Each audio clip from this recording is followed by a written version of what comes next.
If you like chocolate, vanilla, and classic desserts, you've got to make my Boston cream pie recipe. It's actually a cake. And if you like my videos, don't forget to hit that like button and subscribe. You're watching Preppy Kitchen, where I, John Cannell, teach you how to make delicious homemade dishes to share with your family and friends. This Boston cream pie will be ready in 2 shakes of a lamb's tail. So let's get started. First off, we're gonna make a delicious pastry cream. It's one of my favorite things to eat, so I'm so excited for it. You're gonna wanna scald 2 cups or 480 milliliters of warm milk, bring it onto a medium heat, and keep an eye on it. You don't want it to boil, it's almost gonna boil. It's gonna get nice and hot. While that's warming, you're gonna wanna separate 6 eggs. We're just using the yolks today, so reserve the egg whites for something delicious like an angel food cake. My milk is bubbling up at the edge. I can hear it just starting to simmer, so remove from heat and set it aside to cool. To my 6 egg yolks, I'm adding 2/3 of a cup of granulated sugar, and we're gonna whisk that until it is a lighter color and it thickens up a bit. So you can do this with an electric mixer or by hand, it's totally up to you. Just a little bit of whisking later, it's lightened up, it's thick, and it's ready for our cornstarch. The cornstarch is really gonna hold our pastry cream together because you want it to have a little bit of structure so that your cake doesn't smush it all out of the side. It needs to hold that second layer of cake. I love this beautiful color from the egg yolks that just lightens up a bit with the whisking. Look at that. Oh, that's so beautiful. This is well combined. The next step is called tempering the mixture. So I'm gonna take about 1/4 cup of my hot milk and drizzle it in while I whisk. The thing is that you don't want to have any scrambled eggs in here. Now that my mixture's been warmed up, I can add in the remaining milk. Also drizzle that in while you whisk. We have a nice soupy mixture with no curdled egg bits. That is the most important thing. This should have the most amazing texture. Now I'm gonna pour the mixture back through my strainer, just in case. I'm adding in about a tablespoon of vanilla bean paste. Vanilla bean paste has all those beautiful vanilla beans, a ton of flavor, and unlike vanilla extract, there's no alcohol in it. It's just the vanilla with some water and sugar. Now we're gonna take our pot over medium-high heat while whisking continuously and keep an eagle eye on it. So I'm using a French whisk in case you haven't noticed. Unlike a balloon whisk, it's narrow and you can really get the corner of the pot. Nothing's gonna burn. Start on the edge, to the center, and back out to the edge. Once your pastry cream is thickened, keep stirring it for a minute or 90 seconds. You want it to develop a little bit more structure so it can hold that second layer of cake. For the ultimate silky effect, we're adding 1 tablespoon of butter right into this hot custard and then stirring until it's dissolved. It really gives you a beautiful texture, just a little bit. Normally you would transfer this to a bowl and chill it, but I have a cheat for you. This is gonna make it so much easier. We're gonna put our cream into a cake pan the same size as the cake will be baking, and then we can just plop it out and place it on, and you'll find out why that's so important when this chills. Line your cake pan with plastic, and now we're gonna pour our custard into our lined cake pan. Give it a quick smooth, doesn't have to be perfect. Now we're gonna cover this with 1 more layer of plastic so it doesn't develop a skin, and place this into the fridge to cool while we make and bake our cake. In you go. While the pastry cream is chilling, it's time to make the cake. And this is a delicate vanilla cake, so I would advise cutting out a sheet of parchment paper into a round. You're gonna add a little baking spray or butter to the bottom of your pan to let it stick like glue, and then just hit the sides, and that's good. Set this aside, it's time to make the cake. For the cake, we're using 1 cup plus 2 tablespoons of all-purpose flour. That's 140 grams or so. To that, we're gonna add 1/4 teaspoon of salt, and then 1 1/4 teaspoons of baking powder. People wonder, why is it called a Boston cream pie when it's a cake?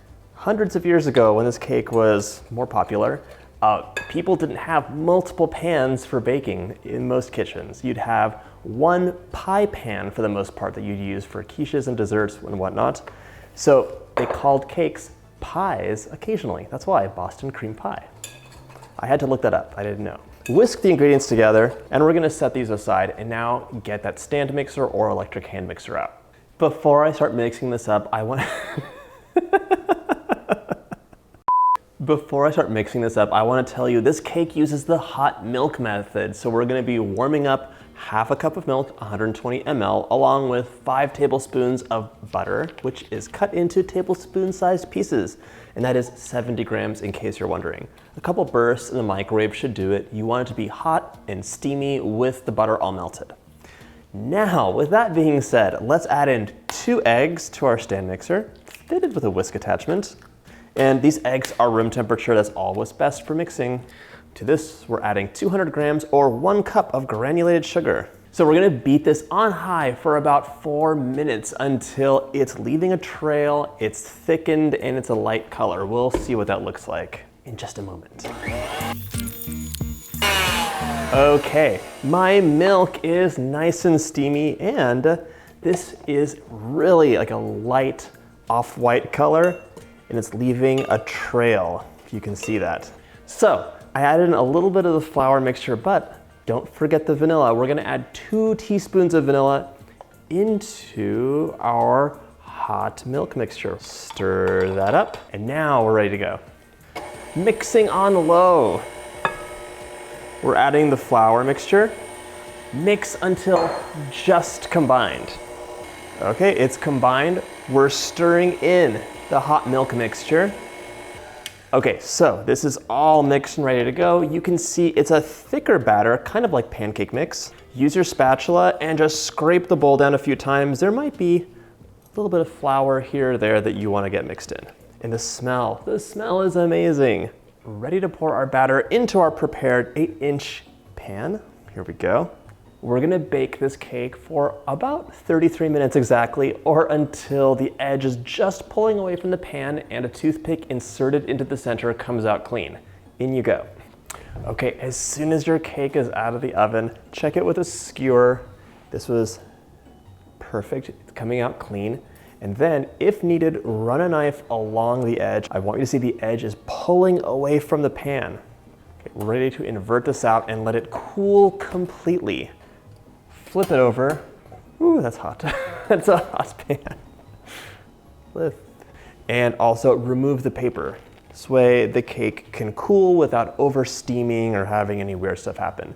We'll be back as soon as it is cool. In the meantime, let's make some ganache. I have 4 ounces of bittersweet chocolate, which I've chopped up, and I'm adding in a 1/4 cup of heavy cream. We're gonna pop this into the microwave and give it a couple 30-second blasts. It will get really hot and creamy fast, so don't overcook it.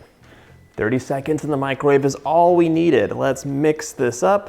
It's coming together into a nice silky smooth and ready to pour. We're gonna set this aside to cool slightly while we cut our cake. I wish you could smell this. It's like the best vanilla marshmallow ever, if that makes sense. It's really nice. I'm placing this right onto a cake stand, but you can do this however you'd like.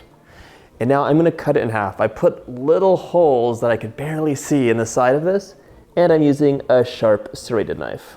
I was always jealous of the cake cutter my grandmother had. I don't have one. There we go.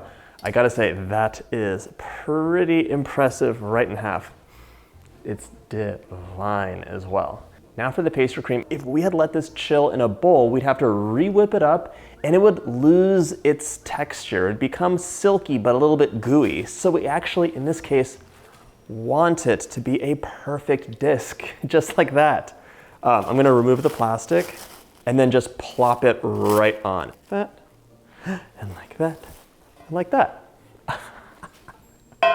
So happy with this solution, I can't even tell you. Now we're gonna place our top layer on and we're ready to add the ganache. Isn't that just amazing? I'm smiling ear to ear. Now we're gonna pour our chocolate ganache right on top, get it all out there, and you can decide, do you want it to drip? Do you want it to stay right on the top? It's totally up to you. So right now I'm gonna smooth this out with a little spatula. Take it right to the edge. You can have a couple drips here and there. I love the contrast of the vanilla and the chocolate together. My cake is ready to cut, but it's gonna be so much cleaner if you just pop this into the fridge for a few minutes and let that chocolate ganache set. Once your ganache is set, it's time to cut the cake and act with confidence. If you like this recipe, don't forget to check out my vanilla playlist. Oh my gosh. chocolate vanilla perfection. I'll see you in the next video.